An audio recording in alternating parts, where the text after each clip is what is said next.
aqui, essa eleição está viciada. Esta eleição aqui está viciada. Sentaram num escritório, num gabinete, começaram a dizer, aqui, esses aqui não. Aqui, vamos tentar puxar um pouco o Renamo, subir um pouco. Vamos tentar equilibrar o Venâncio. Quer dizer, eles sentaram e desenharam, começaram a fazer.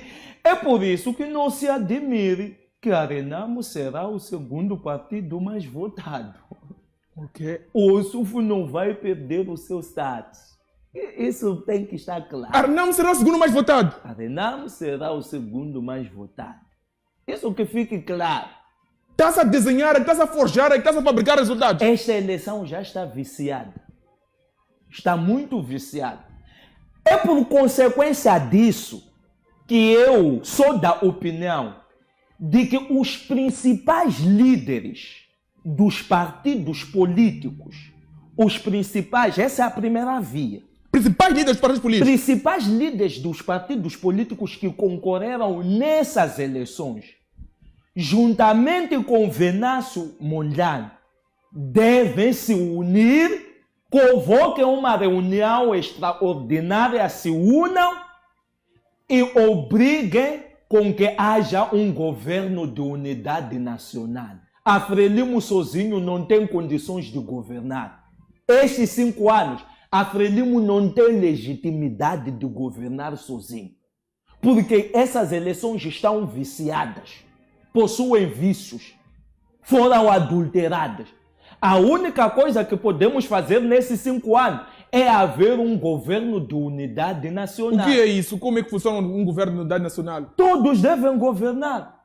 É possível Se isso? não há vencedor legítimo desses resultados que os órgãos oficiais, se não dá para darem o legítimo vencedor governar, então que se forma o governo de unidade nacional. Ou então se deixa um legítimo governo. Mas atendendo e considerando de que esses resultados já estão adulterados, estão manipulados. Temos ali o Egídio Vaz, provavelmente estará ali. Você não vai discutir lambibotas que vão trazer um debate técnico. Temos o Muxanga, que também vai estar ali. O Eventualmente. Muxanga, com todo o respeito que eu tenho, o Muxanga já deu tudo que tinha que dar, já não há nada ali. Não há nada no Muxanga. Ele já deu tudo que tinha que dar. Ele está nas condições agora de ir à reforma, de ir relaxar, de ir descansar, de ir se renovar. Então, ele está em condições de ir relaxar. Ele já deu tudo o que tinha que dar. Estamos a dizer que o homem tido ali, que falava muito, Muxanga, já deu. E que tipo de presidência nós teremos agora de governo, olhando aqui, se porventura se concretiza aqui, Chap seja eleito como presidente da República? No seu ponto de vista, que tipo de governo nós teremos, que governação nós teremos no nosso belo país, comparando com a atual governação? Aqui há 2 possibilidades. A primeira possibilidade é por causa daquilo que se fala do próprio Chapo.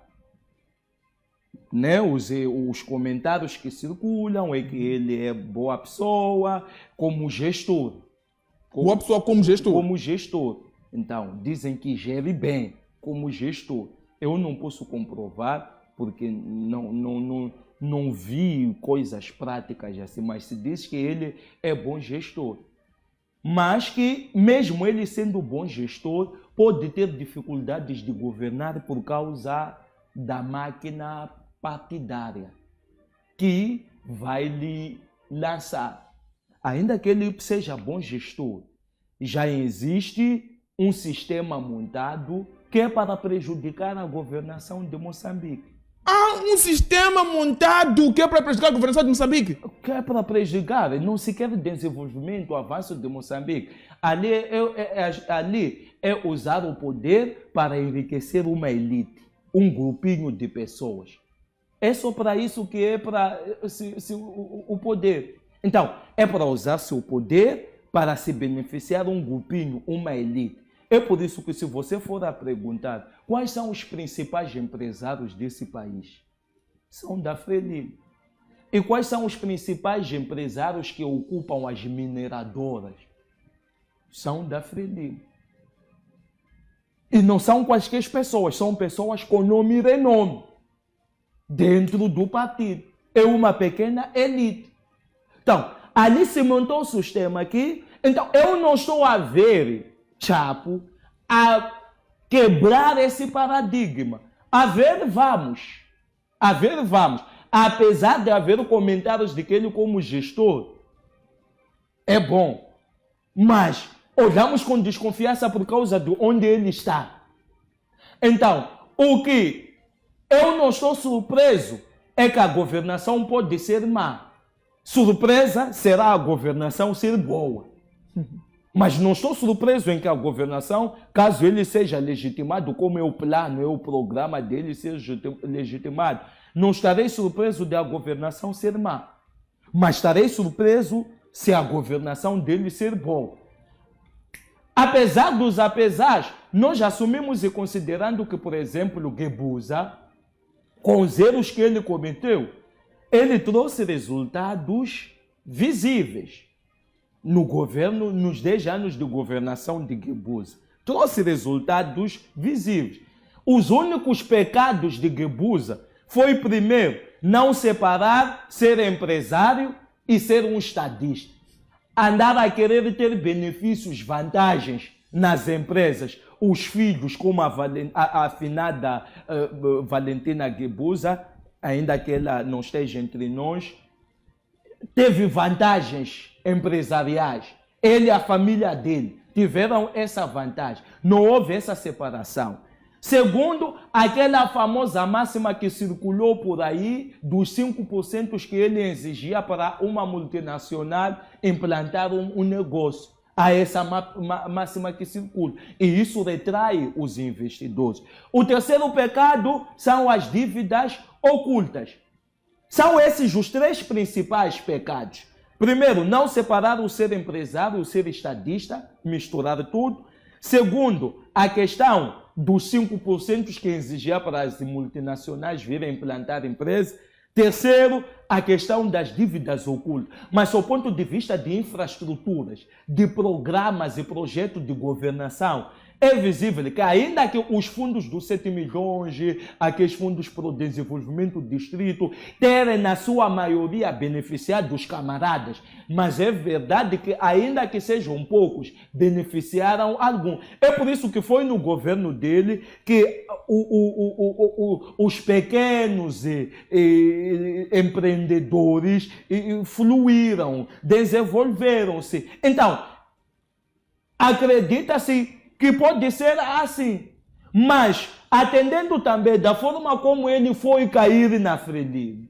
Não se sabe porque Guebuza era alguém que controlava o partido, tinha o partido sob o seu controle. Lembre-se que Guebuza era secretário-geral, e secretário-geral é o executivo, mas esse está secretário-geral há 3 meses. Não domina nada, não entende nada como funciona ali. Em 3 meses não é possível. Já Guebuza é diferente. Então, ele controlava, tinha o domínio da máquina, mas esse caiu por acidente. Mesmo o secretário-geral Chapo caiu por acidente.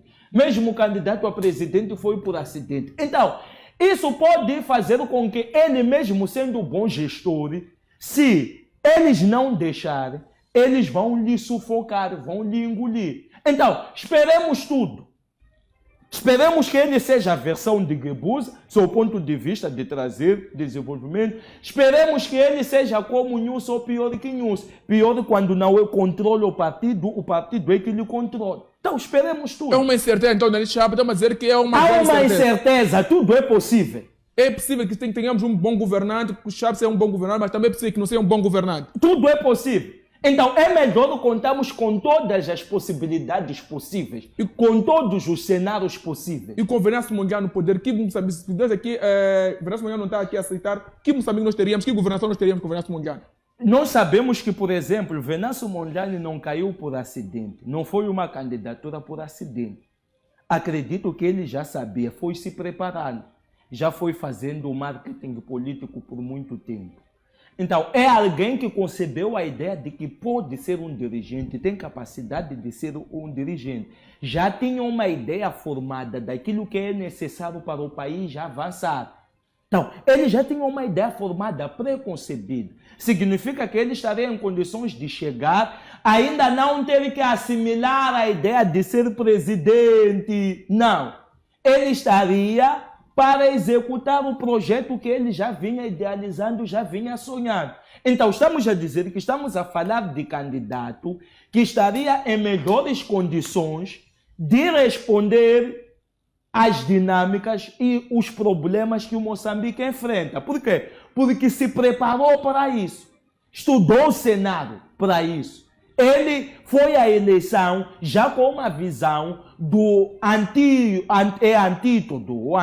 antídoto, sim, que é necessário para resolver os principais problemas. Porque não foi ali, não caiu por acidente. Ele já vinha debatendo questões, mesmo no parlamento, já indicava que tinha domínio e conhecimento de Moçambique real e tinha prováveis soluções para Moçambique sair de situações em que se encontrava. Então, ele já tinha essa percepção. Então, não é alguém que caiu por acidente, é alguém que conhece a realidade do país e se preparou. Provavelmente teríamos um governo mais equilibrado. Com dificuldade, sim, porque nós não saberíamos em que condições ele encontraria o país. Okay. Mas, mesmo com essas dificuldades, estaria visível que o problema não é por falta de vontade. O problema não é porque ele é mau gestor. O problema é porque há um trabalho que deve ser feito para que se reanime a economia do país para avançar. É diferente quando você vê que esses aqui não querem governar porque não têm vontade política, porque não querem. É diferente quando você olha para pessoas que não querem governar porque não querem. Então, é por isso que nós estamos a dizer que era mais provável termos um futuro um pouco mais certo, não uma incógnita com Venâncio do que com Chapo. Mesmo última questão, falando mesmo, há probabilidade do SUFO, em algum momento, ascender o poder? Há probabilidade de membros da Renamo revoltarem-se contra o SUFO se porventura esses resultados mantiverem-se da forma como está? O que eu acho é que a Renamo não está nada perdido. A Renamo não está perdida? Não está nada perdido. O que a Renamo precisa é deixar as eleições terminar, convocarem um congresso extraordinário, alterarem a liderança da Renamo para garantirem uma outra dinâmica, um outro desenvolvimento. Ou o próprio presidente Ossufo da Renamo pode decidir, terminado as eleições, renunciar ao poder. Ele pode tomar essa decisão. Porque ele tem que estar consciente de que, em parte, ele é culpado pelos maus resultados que a Renamo obteve.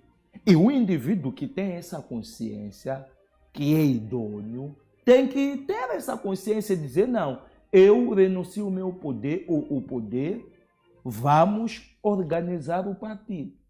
Então, a Renamo não está totalmente perdido, mas terá que se organizar. Por quê? Atendendo que de todos os partidos, a Renamo é um partido histórico. Os partidos da oposição é um partido histórico. A Renamo é um partido que tem maior representação ao nível do país, dos partidos da oposição. É um partido que tem maior representação um pouco em quase todo o país, que se insere um pouco nas localidades por aí em diante. Então, estamos a dizer que, ainda que tenha uma estrutura fragilizada neste momento, a Renamo, mas é um partido que ainda possui uma estrutura. E o principal problema da Renamo, eu acho que nessas eleições eles deviam ter feito o seguinte: tinham duas alternativas. A primeira alternativa era eles indicarem o presidente, o SUFO ser presidente, e indicarem uma outra pessoa para ser candidato à presidência da República. Deviam agora o SUFO como presidente do partido e uma outra pessoa para a presidência da República. Ou seja, primeiro, a Renamo tinha a prerrogativa, primeiro, de não renovar o mandato do Ossufo. A segunda alternativa que a Renamo tinha era de o presidente Ossufo se manter como presidente do partido, mas se indicar o outro presidente, o outro candidato à presidência.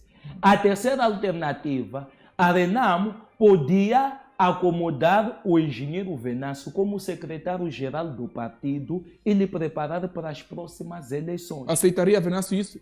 Essa é a grande questão. Venâncio aceitaria o Venâncio queria porque queria ser presidente? Eu acredito que ele aceitaria. É uma negociação. Fique nesse momento como presidente, como secretário-geral e nas próximas eleições irás avançar. Então deixamos ele terminar esse segundo mandato. Então por quê? Porque mesmo se o Ossufo concorresse e Venâncio não tivesse saído da Renamo, a Renamo podia ter melhores resultados, mesmo sem Venâncio a concorrer, mas Venâncio estando dentro do partido, principalmente trabalhando como secretário-geral, porque secretário-geral em condições normais, não sei a secretária-geral agora, que pode estar a servir de fachada, mas o partido, quem verdadeiramente comanda o partido, porque o secretário-geral é espécie de executivo. Okay. O executivo, quem dirige, quem comanda o partido, organiza o partido. Então, o presidente do partido é uma figura um pouco mais simbólica para a tomada de decisões, para legitimar uma outra decisão. É uma figura mais simbólica do que executiva. Mas o secretário-geral é uma figura mais executiva do que simbólica. Então, eu acho que o erro da Renamo foi não ter feito essa leitura e criasse essas possibilidades todas. Eu acho que o erro da Renamo foi não ter conseguido acomodar o engenheiro Venâncio Mondlane. Esse foi o erro. Podiam até ter ido com o Ossufo, mas deviam ter sabido acomodar o engenheiro Venâncio Mondlane e não ter esticado a situação ou criado a situação dele ter que sair da Renamo. Então, este foi o erro. Mas é necessário agora, após as eleições terminarem, sentarem e lutarem para corrigir esses erros e organizarem-se internamente. E depois, as próximas eleições, eu vos garanto, se não há uma coligação dos principais partidos, ninguém vai ganhar. A Frelimo vai continuar a nos abusar. Considerações finais. Considerações finais. Dizer que Moçambique é de todos nós, amemos esta nação, defendamos esta nação, agora está nas mãos do povo. Ainda que estão a circular carros blindados de polícia da UIR na cidade de Maputo espalhados, acredito que a intenção é de nos intimidar. Mas cabe a nós nos sentirmos intimidados ou lutarmos por aquilo que nós acreditamos que é verdade. É a verdade eleitoral. Então, cabe a nós. Então, não tentem nos intimidar, e o povo em particular não deve aceitar se deixar ser intimidado. E que Deus abençoe todos nós.